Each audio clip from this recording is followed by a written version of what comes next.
오늘 우리에게 주시는 하나님 말씀은 요한복음 20장 19절부터 29절까지 말씀입니다. 신약성경 183면 요한복음 20장 19절부터 29절까지 말씀입니다. 이 계시의 말씀을 제가 받들어 읽어드릴 때 살아계신 우리 주님의 음성을 들으실 수 있기를 바랍니다. 이날 곧 안식 후 첫날 저녁 때에 제자들이 유대인들을 두려워하여 모인 곳에 문드레를 닫았더니 예수께서 오사 가운데 서서 이르시되 너희에게 평강이 있을지어다. 이 말씀을 하시고 손과 옆구리를 보이시니 제자들이 주를 보고 기뻐하더라. 예수께서 또 이르시되 너희에게 평강이 있을지어다. 아버지께서 나를 보내신 것 같이 나도 너희를 보내노라. 이 말씀을 하시고 그들을 향하사 숨을 내쉬며 이르시되 성령을 받으라. 너희가 누구의 죄든지 사하면 사하여질 것이요 누구의 죄든지 그대로 두면 그대로 있으리라 하시니라. 12제자 중에 하나로서 디두모라 불리는 도마는 예수께서 오셨을 때에 함께 있지 아니한지라.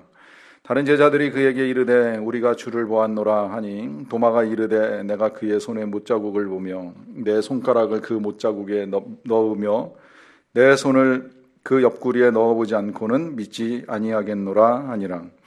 여드레를 지나서 제자들이 다시 집 안에 있을 때에 도마도 함께 있고 문들이 닫혔는데 예수께서 오사 가운데 서서 이르시되 너희에게 평강이 있을지어다 하시고 도마에게 이르시되 네 손가락을 이리 내밀어 내 손을 보고 내 손을 내밀어 내 옆구리에 넣어보라. 그리하여 믿음 없는 자가 되지 말고 믿는 자가 되라. 도마가 대답하여 이르되 나의 주님이시요 나의 하나님이시니이다.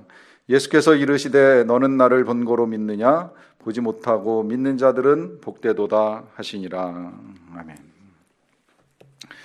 러시아를 대표하는 작가 중에 도스토옙스키가 쓴 까라마조프의 형제들이라고 하는 책이 있죠. 그 책 속에서 주인공 이반이 동생과 함께 나누는 대화 속에 자신이 지어낸 그 극시를 이제 소개하는 장면이 있습니다. 극시의 제목이 대신문관이라고 되어 있는데 이 대신문관은 중세 교황의 권세가 정말 하나님보다 큰 권세처럼 이제 여겨지던 시절에 잘못한 사람들을 찾아내고 그 사람들을 불러들여서 재판하고 또 처벌할 수 있는 권세를 가진 직분입니다. 이 직분을 평생토록 이제 휘두르면서 살던 이 신문관이 있었던 마을에 어느 날 재림하시기로 약속하셨던 예수님이 실제로 재림하셨어요. 그 극시에서 표현된 예수님의 그 재림 모습은 성경에서 표현된 거하고는 조금 다른데 이제 그게 필요상 그 예수님은 그 옛날 그야말로 이 갈릴리를 거니실 때의 그 모습 그대로 오셔서 좀 허름하고 남루한 옷차림을 하고는 계셨지만 오셔서 하신 일은 똑같았습니다. 병자를 고쳐주고 죽은 사람 살려내고 또 귀신 들린 사람 쫓아내주고 하면서 그 마을에 또다시 능력을 보여주시면서 사람들을 도와주고 그곳에서 하나님의 나라가 이루어지는 것을 이제 경험시켜 주셨어요. 그러다 보니까 금방 사람들이 예수님을 따르고 예수님을 알아보고 이제 모여들기 시작을 한 거죠. 근데 이 일이 이제 그 신문관의 마음에 못마땅해진 겁니다. 자꾸 사람들이 그쪽으로 가고 예수님을 만나고 하는 일들이 일어나다 보니까 이걸 불편하게 여겨가지고 어느 날 예수님을 죄인으로 몰아서 잡아들여라 해가지고 실제로 잡아서 예수님을 당시 교회 천장에 있는 감옥에다가 가두어 버리는 일이 있었어요. 예수님을 가두어 놓고 이 간밤에 이 신문관이 이제 아무도 없는 시간에 몰래 와가지고 예수님을 만나서 질문을 합니다. 네가 진짜 예수냐? 네가 진짜 예수가 맞느냐? 예수님이 빌라도 앞에 섰을 때랑 똑같이 이제 아무 말씀을 안 하셨어요. 그러니까 이 신문관이 마지막에 이렇게 이야기합니다. 네가 예수건 아니건 그건 나랑 상관이 없다. 그리고 더 이상 우리의 일을 방해하지 마라. 우리는 지금 세상을 사랑하고 성도, 사람을 구원하기 위해서 여러 가지 종교 활동에 힘쓰고 있는데 왜 갑자기 네가 나타나서 우리의 일을 방해하느냐? 네가 더 이상 우리의 일을 방해하지 못하도록 나는 너를 내일 화형에 처하는 일을 하게 될 것이다. 이 극시가 주고자 하는 의미가 무엇인지는 대충 이해하시리라고 하는 생각을 하게 됩니다. 당시의 교회가, 이 중세교회가 예수님을 위해서 교회를 세우고 예수님을 전하고 구원 사역을 한다고는 했지만, 실제로 예수님이 오셨을 때 그 예수님을 모시고 맞이하기보다는 그 예수님을 거부하고 예수님을 오히려 죽어버리는 일까지 할 정도의 악함에 빠져 있었다라고 하는 것이죠. 그런데 이와 같은 이제 중세교회의 이야기가 19세기 말 도스토옙스키의 그 소설에서 등장하게 되는 것은 그 시대의 교회도 크게 다르지 않았다는 거예요. 그 시대의 교회도 이제 그런 모습들이 있다 보니까 도스토옙스키가 자기의 소설을 빌려서 그 시대의 교회의 실상을 그대로 보여주는 일을 한다고 볼 수가 있습니다. 자, 19세기 말의 교회, 아니면 15세기 말 종교개혁이 일어나기 직전의 교회, 그 교회들과 비교해서 오늘 21세기 우리가 살아가는 교회는 어떨까 하는 생각을 좀 해봅니다. 교회는 분명히 예수님을 믿는 믿음을 가진 사람들의 모임입니다. 물론 아직 이제 교회 다닌 지 얼마 안 되고 신앙의 여준이 짧아서 긴가민가 하실 수 있어요. 정말 예수님이 계시는지 난 아직 잘 모르겠다, 이런 믿음 가지신 건 크게 문제가 되지 않습니다. 그러나 분명 교회는 예수님을 믿는 사람들의 공동체이고, 그 믿음 가운데에는 우리 예수님이 부활하셨다는 거, 살아계신다는 거, 그리고 그 예수님이 때가 되면 약속대로 우리에게 재림하신다는 것을 분명히 믿고 살아가는 사람들의 모임임에 틀림이 없습니다. 그런데 그렇게 모여있는 교회 공동체가 정작 예수님을 알아보지 못하고 예수님을 만나지도 못하고 예수님을 오히려 가두어 버리거나 죽여버리려고 하는 이런 생각들을 가지고 살아간다라고 하면 이게 교회의 본질을 잃어버린 결과를 가져오는 거죠. 근데 이와 같은 일이 우리의 삶에도 있을 수 있다는 걸 인정합니다. 우리가 예수님을 믿는다는 고백을 하고 주일마다 와서 예배를 드리지만, 이 예배 이후에 한 주간의 삶이나 우리의 마음속에 있는 주님의 재림에 대한 갈망을 이렇게 들여다보면 과연 내가 예수님을 기다리는 사람인가라고 하는 질문을 한 번쯤 해볼 필요가 있게 되는 거죠. 분명히 부활하셨고 분명히 살아계신 예수님을 만나지 못할 때에 그 예수님과 함께하지 못하면 이런 현상들이 나타날 수 있다는 거예요. 예수님의 부활은 실제적인 사건입니다. 사실은 증거도 충분하고 증인도 충분해요. 증거로 말하면 빈 무덤, 또 그 무덤 속에 있었던 접혀있는 세마포가 부활의 증거입니다. 훔쳐가거나 했다면 이제 그런 식은 아니었을 거라고 하는 것이 너무 분명하고요. 증인으로 따지면 마리아로부터 시작해서 이후에 이 12제자, 그리고 사도 바울, 그리고 500여 형제에게 나타나실 만큼 부활을 목격한 사람은 정말 많아요. 이게 진짜 사단의 음모에 의해 가지고 마치 역사적 사건이 아닌 것처럼, 내지는 신화처럼 만들어버린 악한 일들이 일어났을 뿐이지, 예수님의 부활은 너무나 분명한 사건이고, 그 분명한 사건을 통해서 우리가 예수님이 하나님의 아들이시고 그 아들인 예수님을 통해서 우리에게 생명이 임하고 그 생명으로 우리가 영원히 살 수 있다는 증거가 세상에 확실하게 드러난 거예요.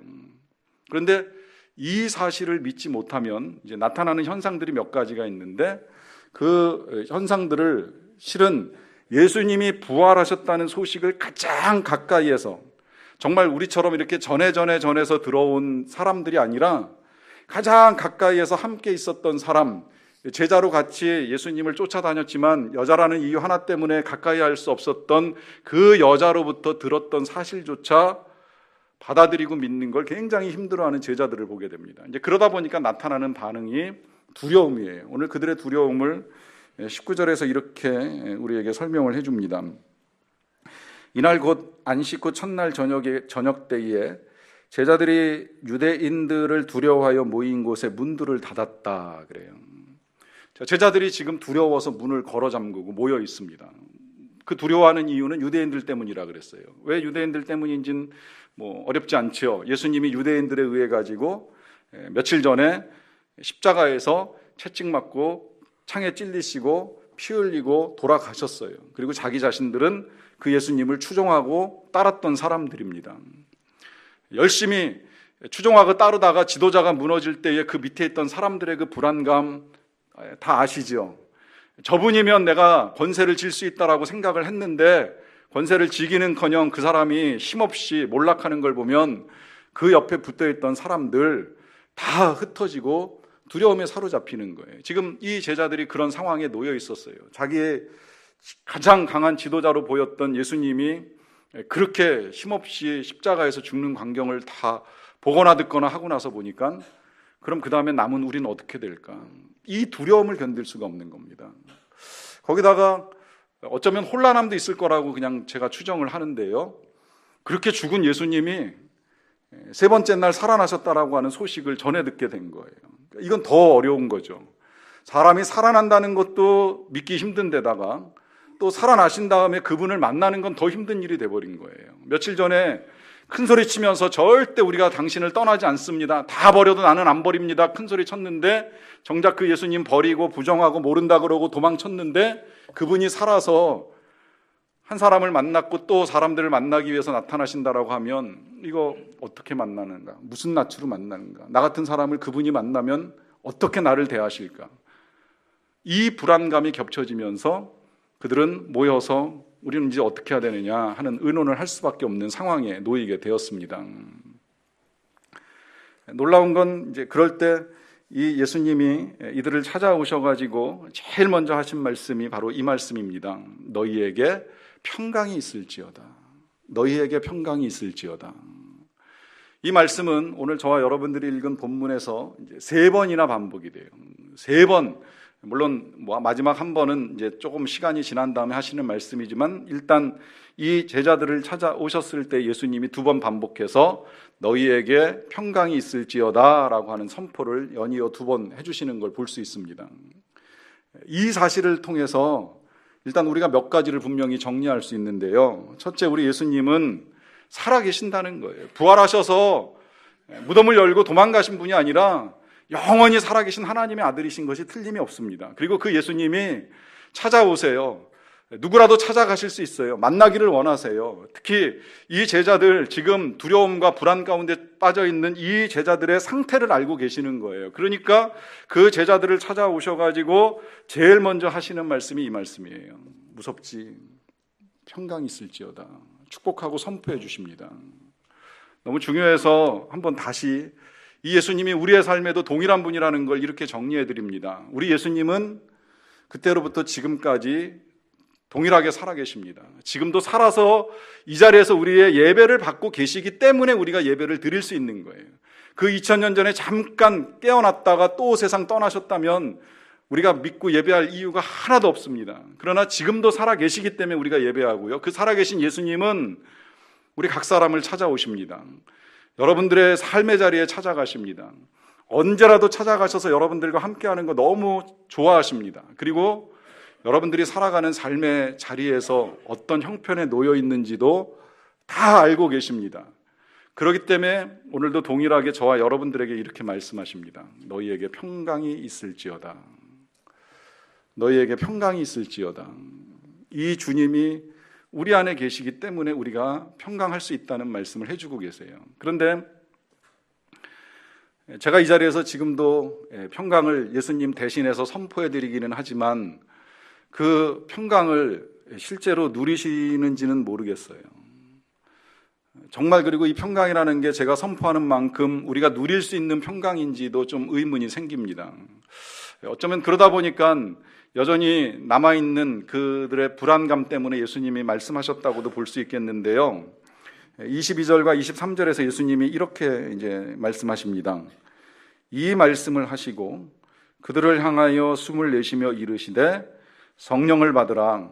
너희가 누구의 죄든지 사하면 사하여질 것이요 누구의 죄든지 그대로 두면 그대로 있으리라 하시니라.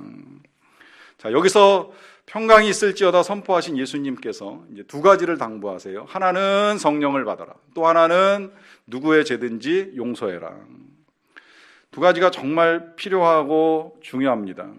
일단 성령 받으셔야 됩니다. 성령은 우리가 지금까지 가지고 있었던 모든 의심을 털어내는 믿음의 영이에요. 또 성령은 지혜의 영입니다. 우리가 어리석게도 눈에 보이는 것만 쫓아다니던 이 모든 것들을 다 밝히 볼 수 있도록 하늘의 참 지혜를 우리에게 허락하시는 영이 이 성령이에요. 또 성령은 그야말로 평화의 영이기 때문에 깨어졌던 관계가 성령을 통해서 다시 화평한 관계로 변화되는 역사가 나타납니다. 또 성령은 용기의 영이기 때문에 걱정과 불안 속에 휩싸여 있었던 사람에게 참 담대함을 줘서 이제는 두려워하지 않고 살아갈 수 있는 은혜와 능력을 공급하는 영입니다. 또 이 성령은 사랑의 영이기 때문에 미움과 다툼과 분쟁 속에서 상한 심령들을 치유하시고 그리고 다시 용서하고 사랑할 수 있는 힘을 더하여 주시는 영입니다. 이 거룩한 영을 받으라고 말씀하세요. 이 성령 받고 살아가던 사도 바울이 아니라 제자였던 야고보가 편지 쓸 때 온갖 좋은 것들이 하늘에 계신 빛들의 아버지께로부터 내려온다고 하는데, 이 온갖 좋은 것들, 이 좋은 것도 사실은 성령 받지 못하면 눈에 보이는 게 좋은 건 줄 알아요. 눈에 보이는 게 귀한 건 줄 알아요. 그러다 보니까 진짜 좋은 게 뭔지를 모르는데 정말 성령 받고 좋은 걸 알게 되면 하늘로부터 내려오는 이 지혜와 믿음과 기쁨과 영광과 사랑과 담대함이 귀한 건 줄 알기 때문에 이걸 구하고 살아가고 이것 때문에 얼마든지 행복하게 살아갈 수 있거든요. 이 귀한 것들이 하늘로부터 내려오니까 그걸 받으라고, 성령을 받으라고 하는 부탁을 하시는 거예요. 그러면서 한 가지 더 말씀하신 것이 용서하라, 누구의 죄든지 사하라 그래요. 참 주님이 틀림없고 정확하시다는 걸 다시 깨닫게 되는 건 뭐냐면, 우리의 마음의 평화가 깨지는 건 항상 두 가지입니다. 삶에 찾아오는 삶을 위협하는 것들로 평화가 깨지죠. 뭐 전쟁이든 질병이든 사망이든 이것 때문에 우리 마음의 평화가 깨져요.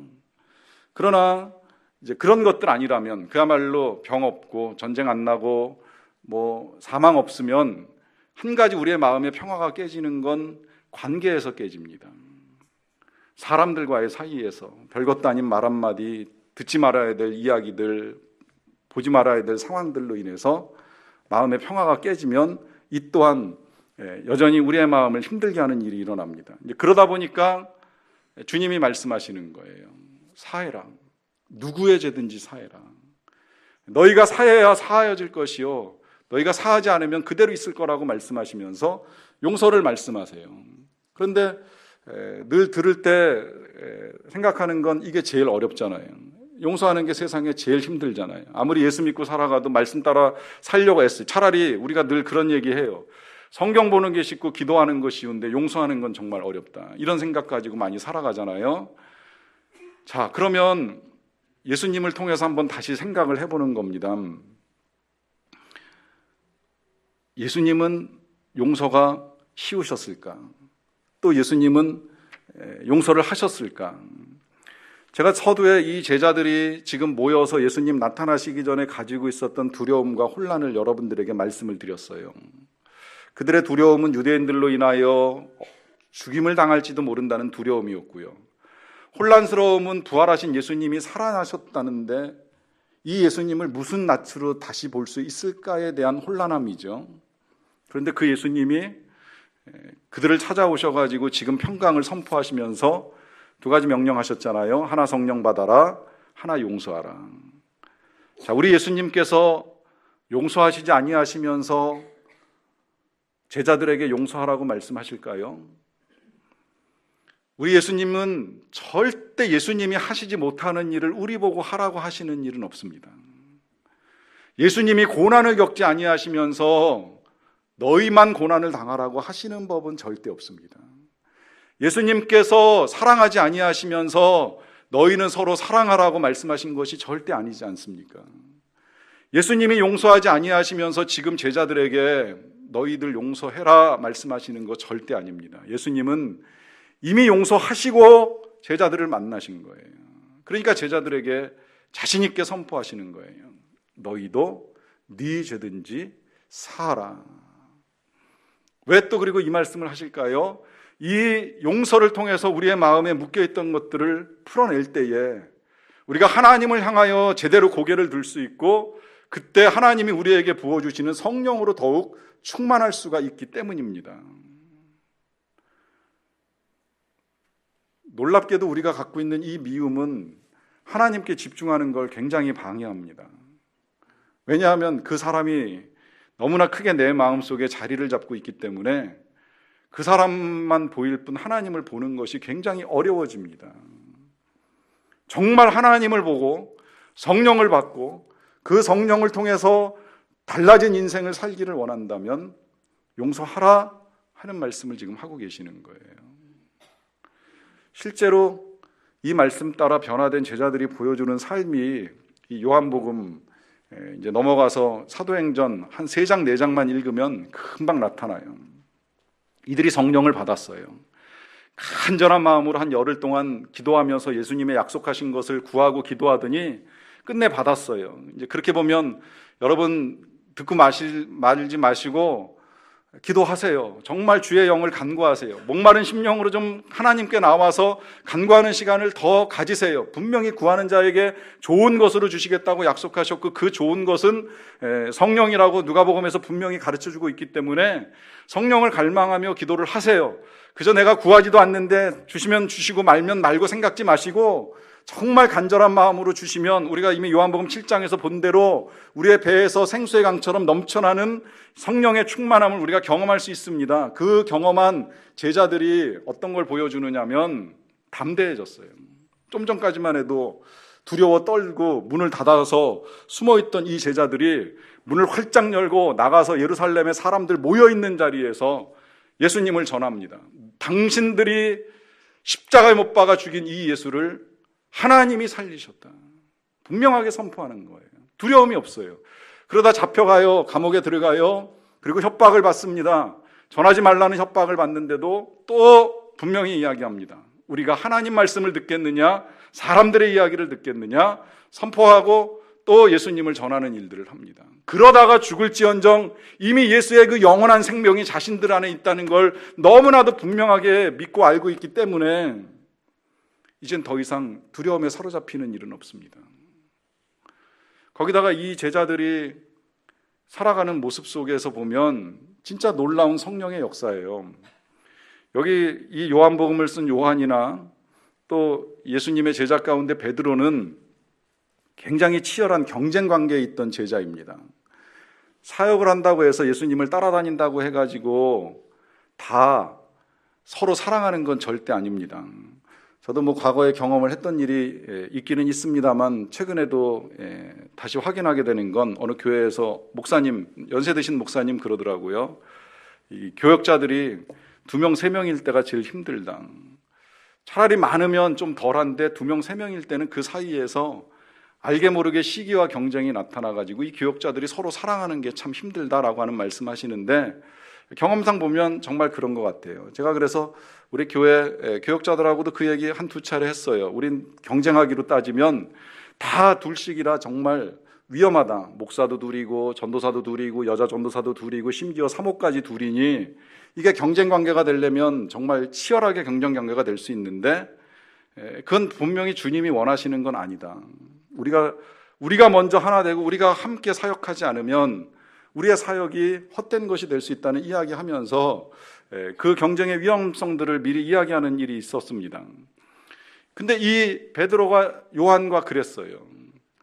요한은 어려서 사랑을 받고 베드로는 열심 때문에 수제자라고 하는 이름을 듣다 보니까 이 사랑받는 애제자 요한과의 늘 경쟁 관계에 있어가지고 행여 이 요한은 베드로한테 좋은 자리 뺏길까봐 어머니까지 모시고 와가지고 우리 아들한테 좀 좋은 자리 줄 수 없습니까? 치맛바람 날리면서 예수님께 부탁하는 일이 있었고요.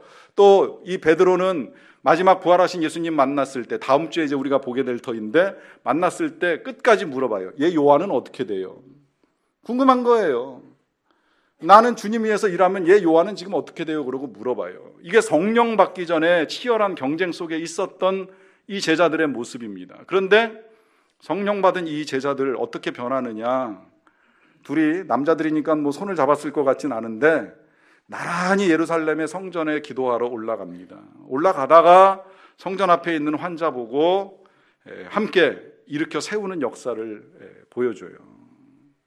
더 이상 시기, 질투, 경쟁 없습니다. 사랑합니다. 함께 섬깁니다. 거기서만 그치는 것이 아니라 그 뒤에 보면 모여든 사람들이 교회라고 하는 이름으로 모여든 사람들이 있는 거 없는 거 다 내놓고 함께 통용하고 어려운 사람 도와주고 구제하는 일을 하면서 사랑으로 섬기고 나눠주는 일을 해요. 이게 교회예요. 이게 성령 받고 사랑으로 섬기는 공동체의 본질이었던 겁니다. 그래서 오늘 예수님이 평강을 선포하시면서 당부하시는 거예요. 성령을 받아라. 그리고 죄를 용서하라. 그러는 과정 중에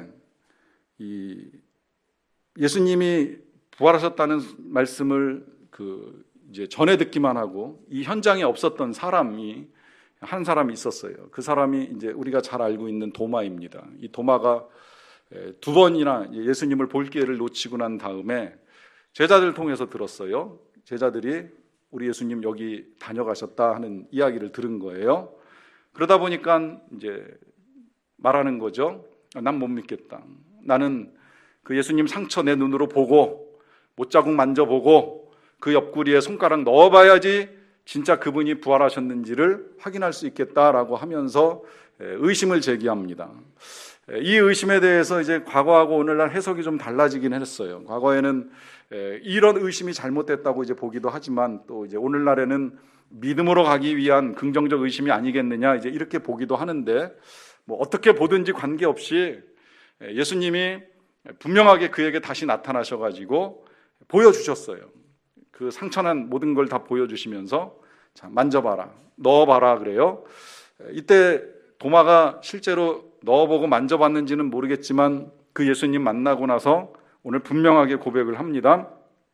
나의 주님이시요 나의 하나님이시니이다 그래요. 근데 그때 예수님이 하신 말씀을 우리가 좀 귀담아 들을 필요가 있는데요. 29절에 예수님이 이렇게 말씀하십니다. 예수께서 이르시되 너는 나를 본고로 믿느냐? 보지 못하고 믿는 자들은 복되도다 그래요. 봐서 믿느냐? 안 보고도 믿을 수 있어야 복되도다. 사실 봐서 믿는 건 못할 사람이 어디 있겠어요. 그야말로 백문이 불여일견이라고 눈으로 봤는데도 못 믿으면 그거는 정말 바보죠. 안 보고 믿는 게 진짜 믿음이죠. 그 믿음이 귀하니까 우리 예수님이 분명히 말씀하시는 거 아닙니까? 보고 믿는 건 누가 못하겠느냐? 안 보고 믿을 수 있어야 진짜 복된 거 아니겠느냐? 여러분, 세상에 보이는 게 전부가 아니라는 건 다 알고 계시죠? 안 보이는 것이 많고 이 안 보이는 것이 정말 귀한 게 얼마나 많습니까? 우리가 믿는 하나님으로부터 우리 예수님, 그분들이 만들어 놓으신 아름다운 천국과 지옥 다 우리의 눈에 안 보일지라도 이것이 실제한다는 사실을 믿는 믿음이 필요하다는 거예요. 그런데 아직도 이 이성과 과학의 영향을 받은 사람들은 내가 안 보면 못 믿겠다라고 하는 완고함으로 버티는 일들이 종종 있는데, 과학적으로 그럼 꼭 질문 하나 드리고 싶어요. 과학적으로 요새 이 별이 우리 눈에 보일 때에 수억 광년을 거쳐서 우리의 눈에 이제 보이게 된다고 하는데, 수억 광년이면 거리가 어느 정도 되는지 대충 아시죠? 상상할 수 없을 만큼 먼 거리에서 몇 억 년 전에 빛의 속도로 그 별의 빛이 우리에게 도달했을 때에 그것을 우리가 지금 보고 있는 거라고 과학자들이 하는 이야기입니다. 이 과학자들의 말을 못 믿고 내가 가봐야 믿겠다, 그렇게 멀리 있는지, 안 가보곤 못 믿겠다 그러면 이거 얼마나 어리석은 표현이 되는 거예요. 어떻게 우리가 세상 존재하는 걸 다 보고 믿을 수 있겠습니까?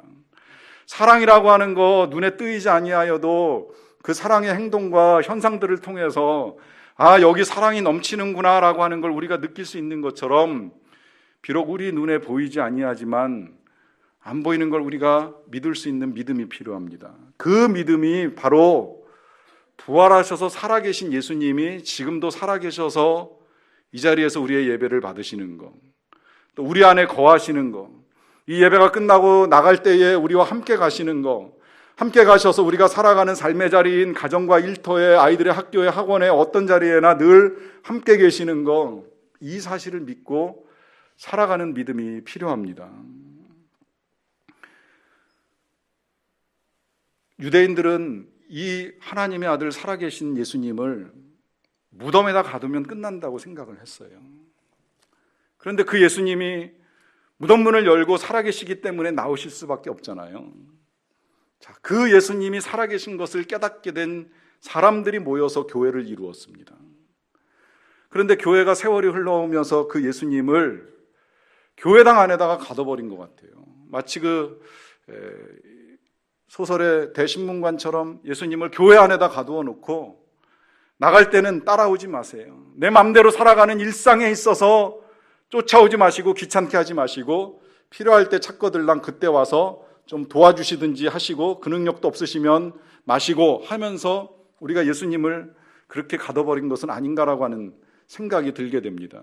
제가 그러다 보니까 근간에 깨닫게 되는 건 신학교에서 예수님을 신학책 안에 가둬놓은 건 아닌가. 책을 보고 열심히 연구하게 목사들을 만들어 놨는데 그 목사들이 책에서만 예수님을 만나다 보니까 실제 함께하고 계시는 예수님을 만나지 못함으로 잘못 전해왔던 것은 아닌가라고 하는 생각이 많이 들었습니다. 그러던 중에 근간에 정말 살아계신 예수님을 만나는 목사님을 어떤 모임에 갔다가 잠깐 만나는 일이 있었는데 그분이 정말 그렇게 살아오시다가 예수님을 만나고 예수님과 함께 동행하시던 가운데 기가 막히게 이런 간증하시는 걸 듣게 됐어요. 밖에서 찾던 예수님을 안에서 찾았습니다. 글자로만 찾던 예수님을 살아계신 분으로 만났습니다. 찾기만 하던 예수님과 만나서 지금은 행복하게 동행하고 있습니다. 여러분, 뭔가 도전이 되지 않습니까? 예수님 어디서 찾으세요? 교회에서 찾으십니까? 예수님 성경에서만 찾으십니까? 혹은 책에서만 찾으십니까? 찾지만 마시고 만나셔야 되고요. 만나지만 마시고 동행하셔야 됩니다. 눈 뜰 때부터 눈 감을 때까지, 아니 심지어 꿈속에서라도 우리가 하고자 하면 주님이 꿈을 통해서 보여주시고 말씀해 주시는 것도 얼마든지 또 보고 들을 수가 있습니다. 우리가 구하면, 우리가 찾으면 너무나 좋아하시고 언제나 우리와 함께 하시기를 기뻐하시는 우리 주님이십니다. 이 주님, 부활하셔서 살아계심을 믿고 늘 동행하시기를 간절히 축원합니다. 같이 잠깐 기도하겠습니다.